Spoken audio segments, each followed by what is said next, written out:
I found myself faced with a momentous decision.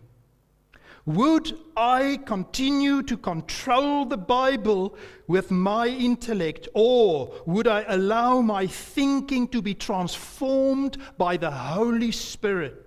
God gloriously, graciously intervened, opening our hearts to heed His word and believe. Friend, has God, who created the universe, intervened in your life, or are you still in charge of your thoughts and life? This is the point. Are you still a rebellious sinner, challenging God with your mind? I was telling a theology student just before we started, there was a famous professor in America, Rosaria Butterfield. She struggled. She was a lesbian. She was married to a partner. And she writes in her book that it was difficult for her to deal with her emotions. She struggled with that. But one day she realized her problem was God. You don't have to give up your intellect to trust the Bible. You have to give up your pride. Friends, can I just do for us a short prayer before we start? O Lord of heaven and earth, Father, Son, and Holy Spirit, we bow before you, your servants, who do not deserve your mercy and your grace and your love. We all have sinned and fall short of your glory. But we thank you that the infinitely holy, righteous, perfect, glorious, omnipotent, glorious Savior, Jesus Christ, never made, who always existed with the Father and the Holy Spirit, that He came to be our substitute. Thank you for our Savior, Jesus Christ. Thank you for this conference. Dankie Here dat ons van oor die hele Suid-Afrika hier by mekaar kan wees vir een rede, om Jesus Christus groot te maak en om hom te pleit vir ware Bybelse reformatie in Suid-Afrika. Lord, we hunger and thirst not for more of ourselves and the world. We've had enough of that. We hunger and thirst to meet with the living God, and we plead with you for these 3 days that you will come and meet with us through your grace, through your word. And may the shepherds be encouraged and equipped and challenged and mobilized to go back and change South Africa for Christ. For your glory, for your honor we pray. Please give us wisdom, give us hearts that will be open, give us focus for these few days to concentrate and take in as much as we can so that we will be thoroughly equipped to go out and be good stewards, to be shepherds of our flocks where you have called us. For your glory we pray. Amen. Friends, we're going to have a worship service this afternoon, so this is not a worship service. It's going to include some theology and books and all sorts of interesting things, so keep that in mind. If you're not a theologian, I think it will be interesting for you. So as I prepared for this, I had to prepare it in a way that will reflect the shepherds that shepherded me when I was young. And Martin Holt was one of them. And this is designed in a way that I hope will say thank you to God for faithful shepherds.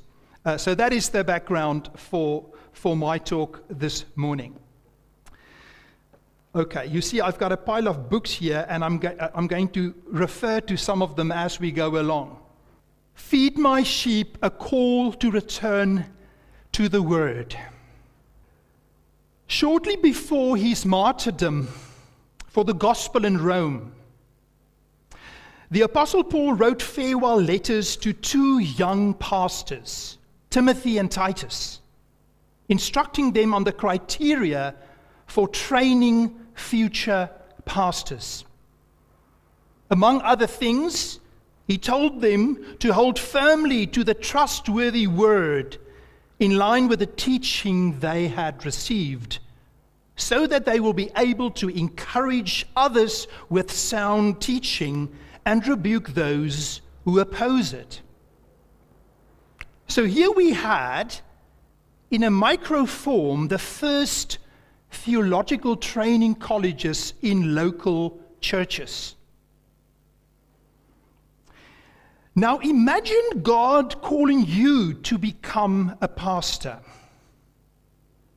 And during your theological training, your Old Testament professor does everything in his power to convince you, among other things, of the following so-called assured results of historical criticism.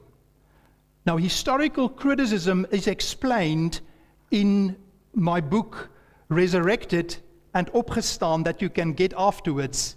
Most theology students and pastors will know what is historical criticism, and Paul Schleierlein will explain some of that as well. These are some of the results that our professor, with vigor and with passion, wanted to convince us of. And I'm mentioning a few to you. Number one, Adam and Eve never existed. The Eden narratives were copied from Canaanite and Mesopotamian myths. Abraham probably never existed. There was never a huge Israelite exodus out of Egypt under the leadership of Moses. There are no prophecies in the Old Testament referring to our suffering Messiah, Jesus Christ, including Isaiah 53. As our Old Testament professor wrapped up his lecture one morning in 2004, he opened the floor for questions. Taking his chance was one of my good friends, Dirk Coetzee, an evangelical student who usually received a first for his subjects. Dirk is here with us today. He opened his small pocket Bible at 1 Corinthians chapter 2, verse 12 to 15, and read, "The Spirit we received is not the spirit of the world, but the Spirit that comes from God. It also teaches us not with learned words that teach us human wisdom, but with words that the Spirit teaches us. Thus, we explain spiritual things to people who have the Spirit. The natural man who does not have the Spirit of God does not accept the things of the Spirit of God. To him it is foolishness. He cannot understand it because it must be judged spiritually." Now, thinking deeply about the theological implications of these words, Dirk risked his reputation, adding that Scripture is inspired by the Holy Spirit. In response, our professor asked him, "Where do you find that?" To which Dirk replied, in 2 Timothy 3, verse 16. But Paul's instruction to Timothy angered our professor, who 10 years prior was still arguing and debating at length about the inspiration and trustworthiness of the Scriptures with more conservative professors. Since his appointment as Old Testament professor in 1987, our professor did everything in his power to convince a new generation of pastors that all Scripture is not God-breathed. All Scripture is not useful for teaching. All Scripture is not useful for rebuking. All Scripture is not useful for correcting. All scripture is not useful for training in righteousness, so that the man of God may be thoroughly equipped for every good work. Back to 2004, when my friend Dirk Coetzee referred to 2 Timothy 3 verse 16 on that fateful morning, our esteemed professor retaliated forcefully by wagging his finger and saying in a loud, irritable voice, "The Bible is the product of the fraud of people." In Afrikaans het hy gesê, die Bybel is die produk van die gekonkel van mense. A few weeks later, our professor expressed his skepticism about the resurrection of Jesus to me personally after we finished writing our exam, which confirmed his support for our other professor, Andries van Aarde, in his book Fatherless in Galilee, who denied the virgin birth, the atonement, the bodily resurrection of Jesus. In the midst of such unorthodoxy, confronting theological students at the University of Pretoria, by His sovereign grace, the Lord sent Dr. Martin Holt, Dr. Ed Gross, and Dr. Rob Visser, who became godly, wise, passionate, energetic, indispensable Christian mentors for me and a handful of other theology students. Ivor Jeffries, who's also here, will remember how we met together on Friday mornings in Martin Holt's Constantia Park Baptist Church for unforgettable prayers and tears a few times, I think, and encouragement and challenging us with such love for the gospel, for the Lord. One of those Friday mornings,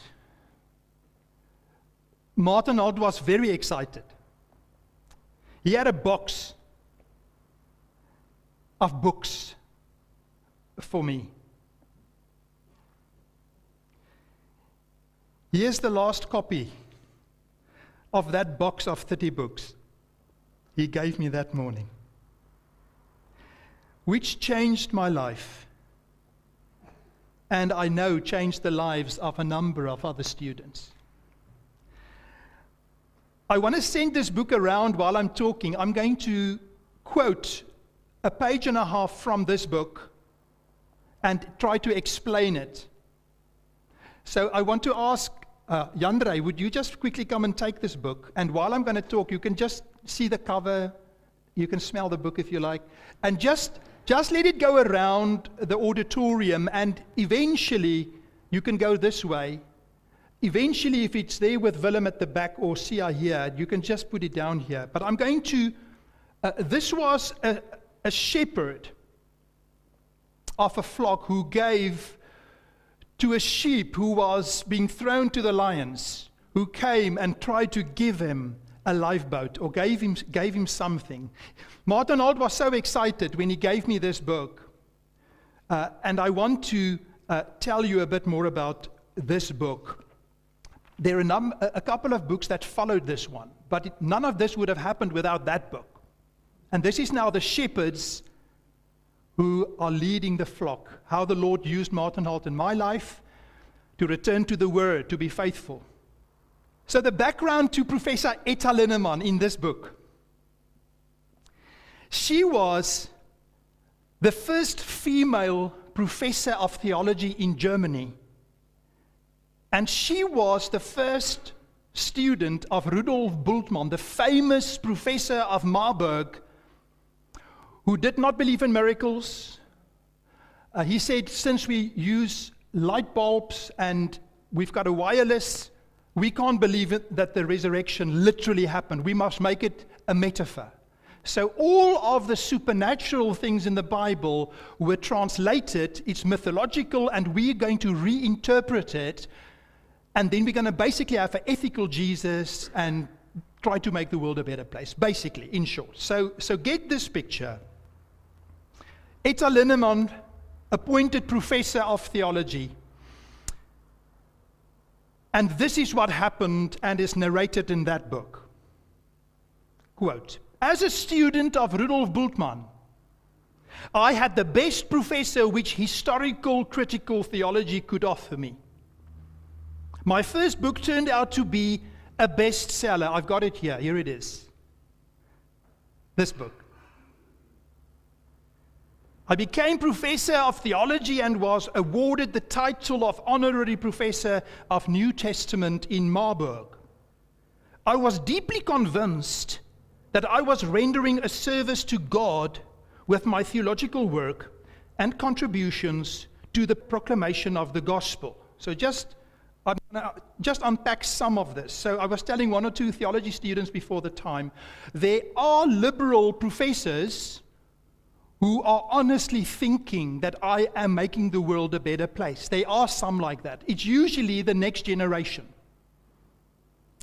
Thinking this is the situation we have, so let's make the world a better place. She was one of them. She thought this is what we have, and I'm going to make the world a better place. I believe in my new theology. And then she says, today I realize that historical critical theology's monopolistic character, meaning it took over everything, and worldwide influence is a sign of God's judgment. And then she references Romans 1. Now, what happened with her? She didn't believe in the resurrection, didn't believe in the virgin birth. She believed in an ethical Jesus. What happened with her? Listen to what happened to her. God led me to vibrant Christians who knew Jesus personally as their Lord and Savior. I heard their testimonies as they reported what God had done in their lives. Finally, God himself spoke to my heart by means of a Christian brother's words.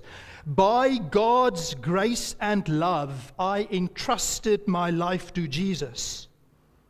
He immediately took my life into his saving grasp and began to transform it radically. My destructive addictions were replaced by a hunger and a thirst for his word and fellowship with Christians. I was able to recognize sin clearly as sin rather than merely make excuses for it, as was my previous habit. I can still remember the delicious joy I felt when for the first time black was once again black and white was once again white. Suddenly it was clear to me that my teaching was a case of the blind leading the blind. I repented for the way I had misled my students.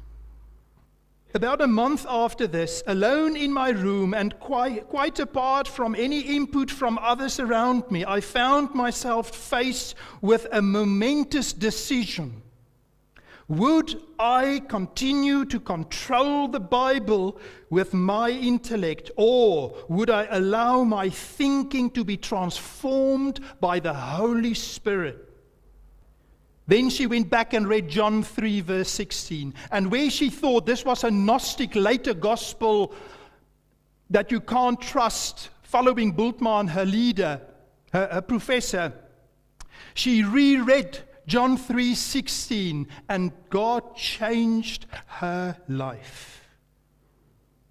And she realized that all of her research were part of speculative theology that changes all the time. She says, I was permitted to realize that Jesus is God's Son, born of a virgin. He is the Messiah and the Son of Man. Such titles were not merely conferred on him as the result of human deliberation. I recognized that Holy Scripture is inspired, not because of human talk, but because of the testimony of the Holy Spirit in my heart. I have clear knowledge that my former perverse teaching was sin. At the same time, I am happy and thankful that this sin is forgiven me because Jesus bore it on the cross. Now, this is how she finishes the introduction to her new book. I wish to use this opportunity to mention that I have pitched my 2 books along with all my contributions in journals. Whatever of these things I had in my possession, I threw in the trash with my own hands in 1978. I ask you sincerely to do the same thing with any of them you may have on your bookshelf. I was not following what she asked me to do. I bought this one in England, and I'm just keeping it as a souvenir. And as I went through it, it was clear that Jesus, the Son of Man, Son of God, it's just titles. It's not referring to the divine Christ. The resurrection is denied. I'm just keeping it here for posteriority, as they say.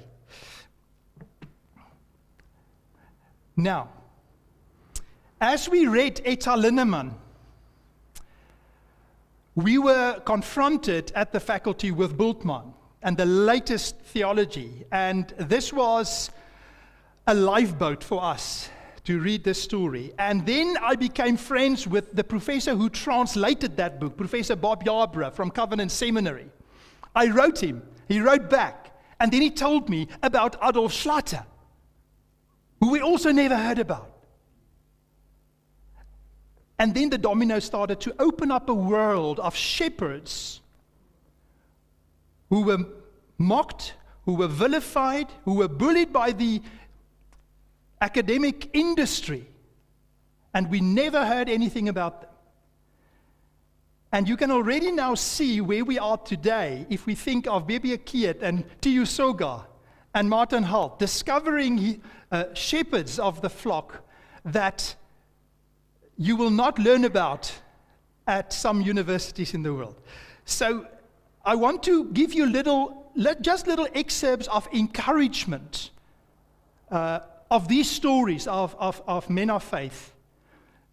So I'm going to take another 3 or 4 minutes now with just tell you a little bit about Adolf Schlatter. So Adolf Schlatter studied philosophy.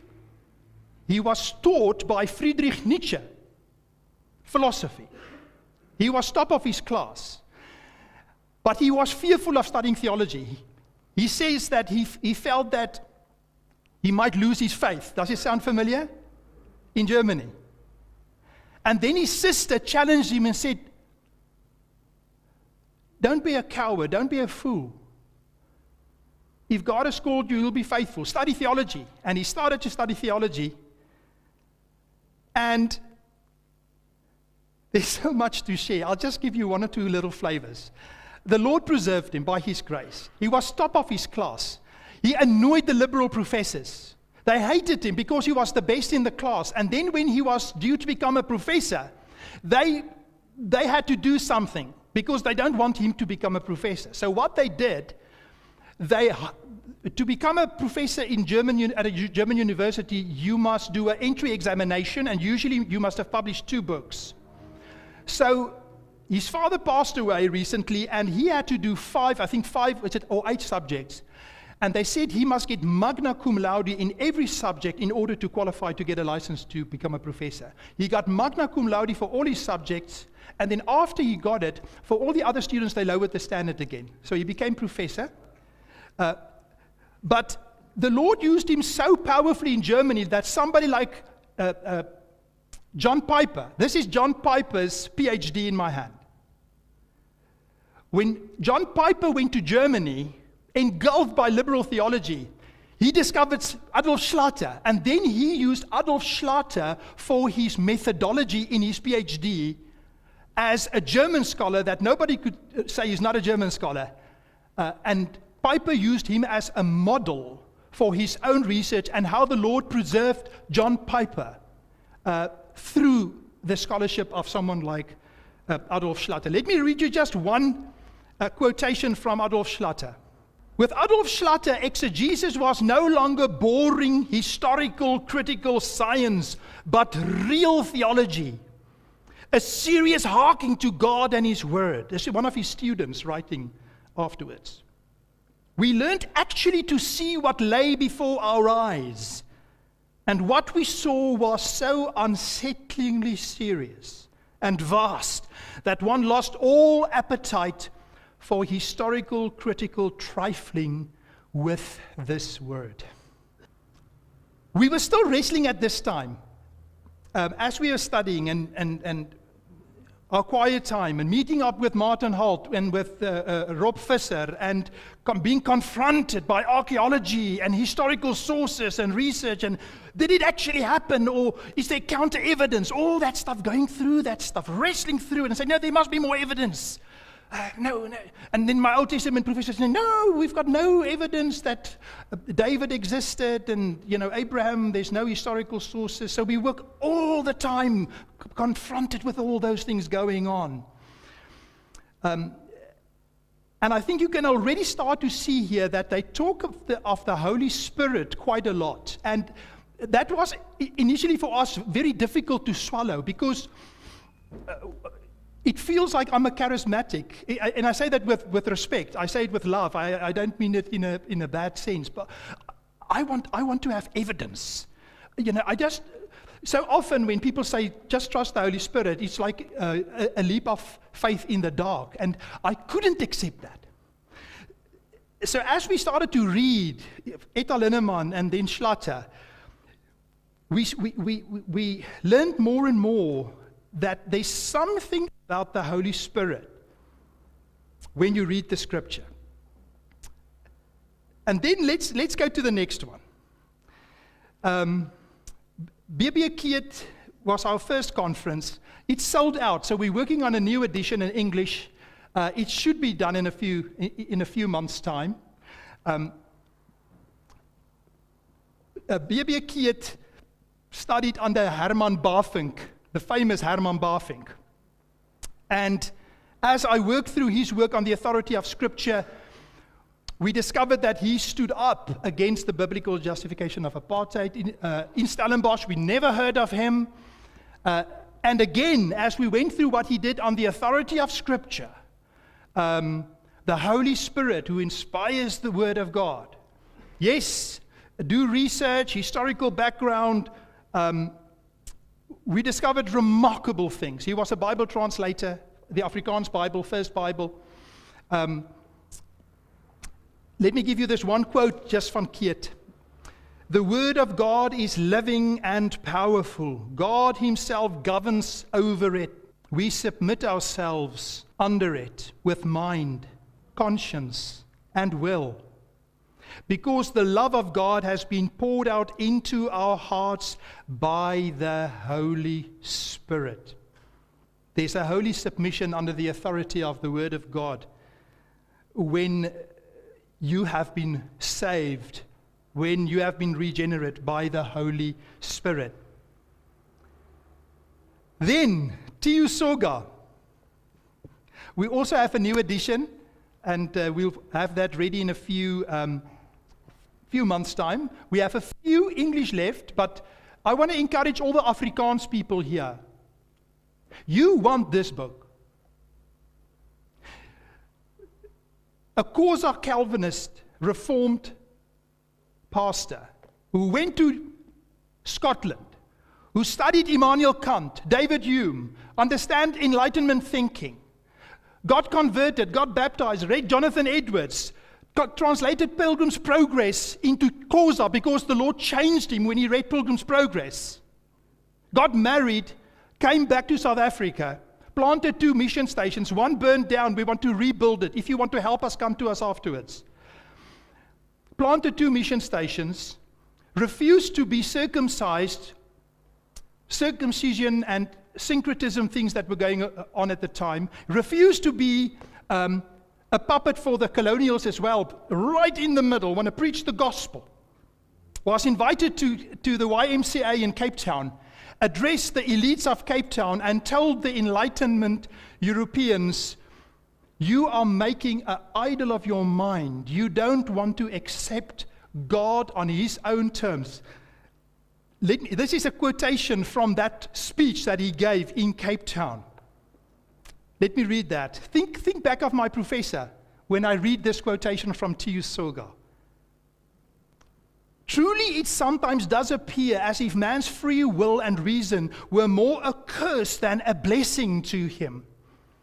Does it not appear so when you look at the liberties which reason often takes with the things of God?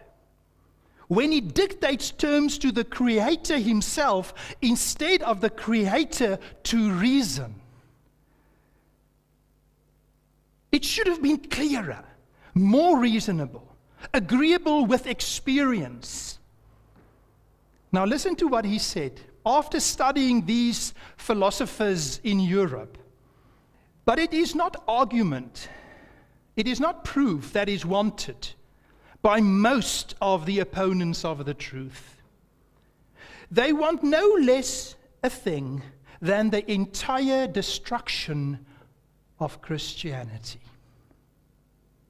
Friends, that's enough. Get the book of T.U. Soga, please. En koop dit vir van jou Afrikaanse vriende wat moedeloos is en sê, gaan lees T.U. Soga. Daar is nog hoop in die Oos-Kaap. Gaan lees hom in Afrikaans. En sê, die saad van die evangelie is daar, dit moet net begin ontkiem.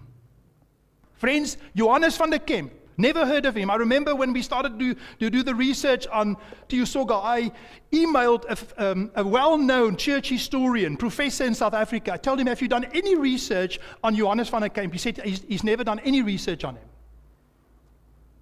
Very quickly, Johannes van der Kemp planted the mission stations where T.U. Soga came to faith. Johannes van der Kemp was a medical doctor. He was an English deist. The deists believed God existed, but then he withdrew. So no miracles. The world is like a clock, wind up, and no miracles, a moral Jesus, but no atonement, no virgin birth, no resurrection. He was one of those folk. Brilliant. He studied medicine in Edinburgh. And wrote a Latin treaty, an English deist Latin treaty. And he challenged God, mocked God. If you're there, show yourself to me. You don't exist. He retired early in Dort and got married late, and they had a baby daughter, and they were going on the river in Dort, and there came a violent storm. The boat capsized. His wife and baby daughter passed away. He almost drowned. The next Sunday, he decided to go back to church. They had a communion service. He came under conviction of sin. He read Romans 3, Romans 5, came under conviction of sin. The Lord saved him, and within a few years, he became the first missionary among the Xhosa people in the Eastern Cape. He writes that he knew if God is going to save him, if he's going to repent, he has to accept all of the scriptures. No exceptions. He writes it in this testimony of his life. Friends, let's go finished with John Calvin. And if you're one of those Calvin bashers, I love you, brother or sister. It's okay. Calvin would not have loved the name either, the word Calvinism. I was not a Calvinist when I grew up. I was more pietistic. I was in practice more Arminian. But I'm sorry. The Lord changed me by reading the Institutes after I finished my PhD. When I read John Calvin's Institutes, I said, this is Scripture. And by the way, he starts with the Holy Spirit. The Lord used this powerfully in my life to help me understand, how do I submit to the authority of Scripture? How do I do that? We presented evidence to so many people in the church.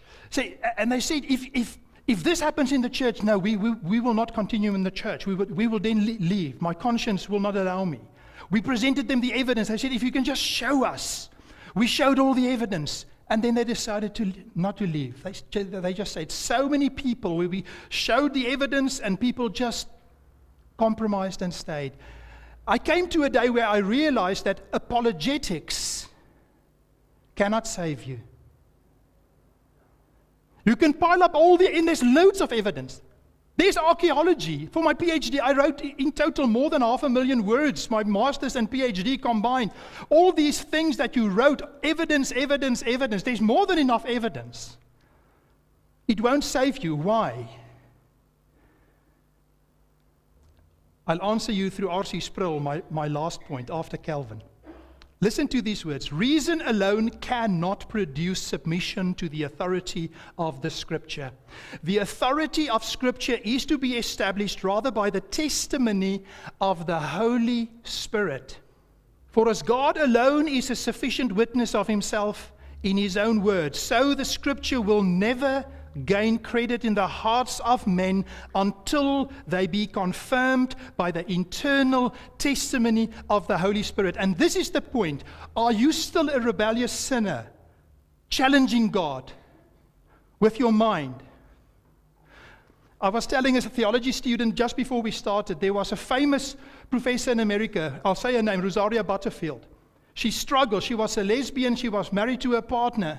And she writes in her book that it was difficult for her to deal with her emotions. She struggled with that. But one day she realized her problem was God.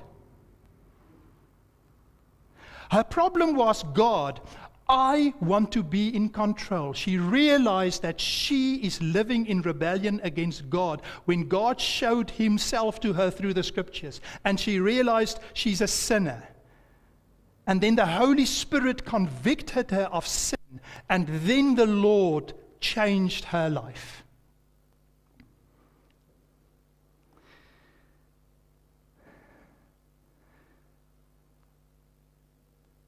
I listened to John MacArthur probably for the first time in my life as a high school boy, 1988, 1989.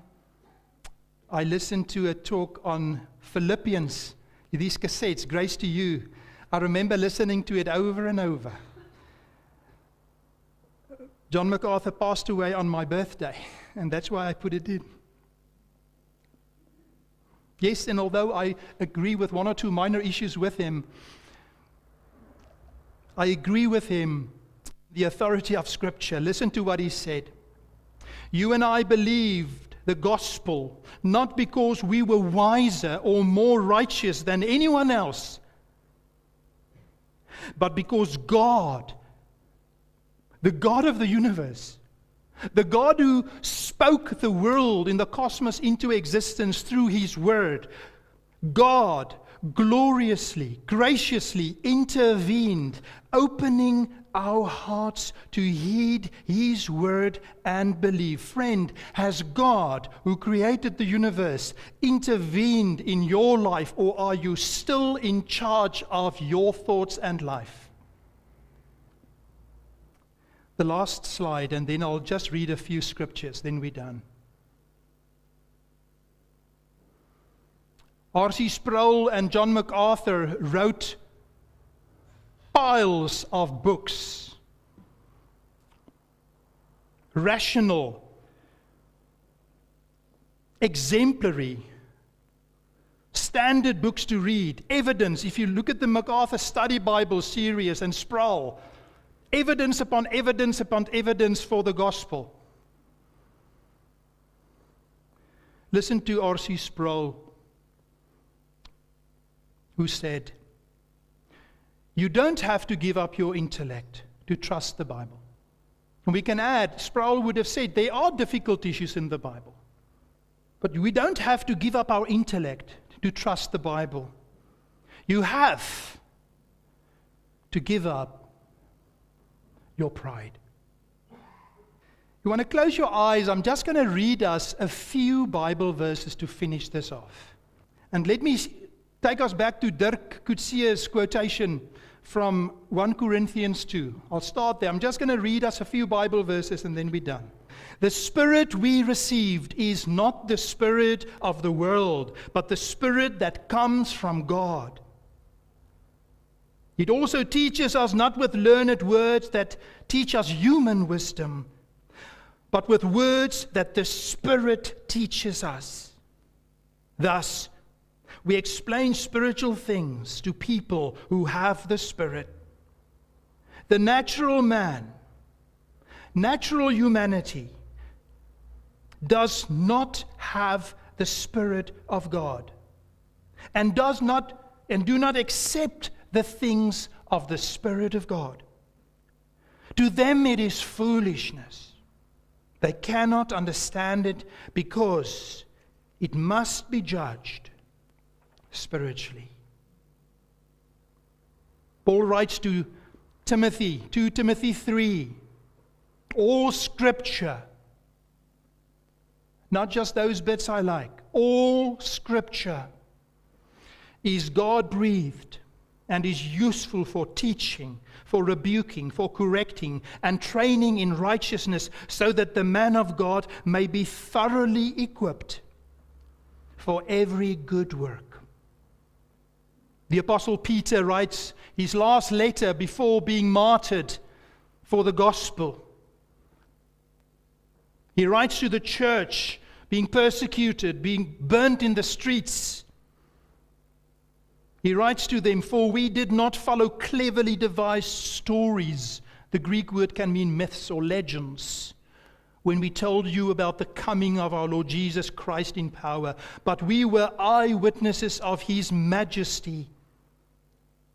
We also have the prophetic message as something completely reliable. And you will do well to pay attention to it as to a light shining in a dark place until the day dawns and the morning star rises in your hearts. Above all, you must understand that no prophecy of Scripture came about by the prophet's own interpretation of things. For prophecy never had its origin in the human will, but prophets, though human, spoke from God as they were carried along by the Holy Spirit. 1 Peter 1 verse 24, Peter writes to the church, "Friends, all people are like grass, and all their glory is like the flowers of the field.